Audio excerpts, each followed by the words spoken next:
Selamat malam, Pak. Malam, Dok. Perkenalkan, saya Dr. Ari yang bertugas pada malam hari ini. Ini dengan Bapak siapa? Pak Jupri, Dok. Pak Jupri. Bapak usianya berapa ya, Pak? 38, Dok. 38. Kalau boleh tahu alamatnya di mana ya, Pak? Di Jalan Sadar 4, Dok. Sadar 4. Bapak status pernikahannya gimana ya, Pak? Apa sudah menikah apa belum? Sudah, Dok. Oh, sudah menikah.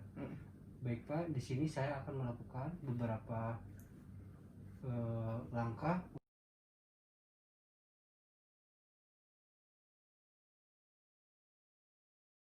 menilai keadaan umum pasien, apakah pasien tampak sakit ringan hingga berat, gelisah, cemas, dan ketakutan. Kemudian periksa tingkat kesadaran dengan menilai GCS dan tanda vital. Kemudian tentukan status gizi dan mengukur berat badan, tinggi badan. Kemudian hitung indeks massa tubuh pasien. Perhatikan dan evaluasi bentuk wajah, ketegangan otot, ekspresi atau mimik wajah, cara berbicara dan suara pasien. Kemudian perhatikan mulut dan rongga mulut. Nilai adanya tanda anemia cyanosis dan ukuran lidah. Kemudian perhatikan ada tidaknya kelainan pada bola mata, kelopak mata, gerakan mata, dan gerakan kelopak mata.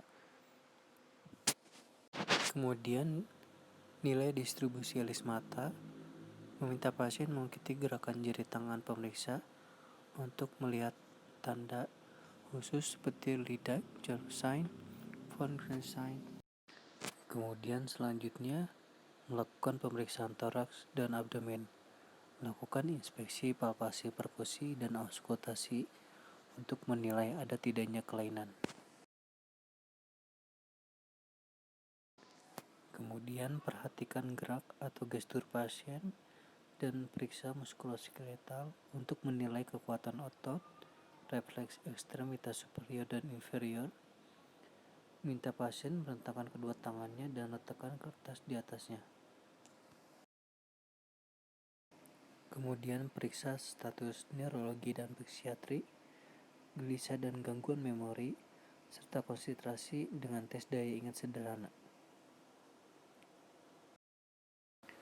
Meminta pasien untuk duduk dengan pencahayaan yang cukup dan posisi berhadapan sejajar dengan pemeriksa.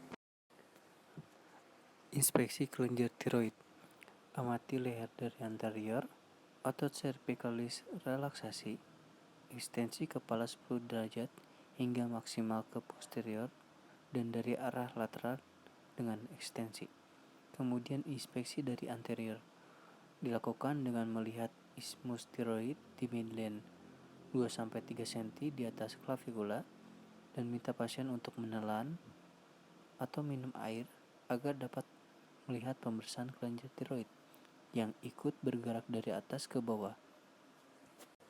Kemudian amati ada tidaknya goiter apabila kelenjar tiroid tidak tampak pada inspeksi dari arah depan maupun lateral.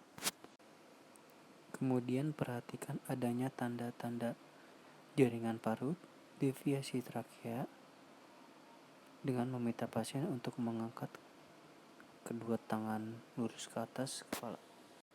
Kemudian lakukan palpasi bimanual posterior. Pemeriksa berdiri di belakang pasien, letakkan jari telunjuk dan jari tengah kedua tangan di midline leher. Kemudian palpasi anterior dengan satu tangan.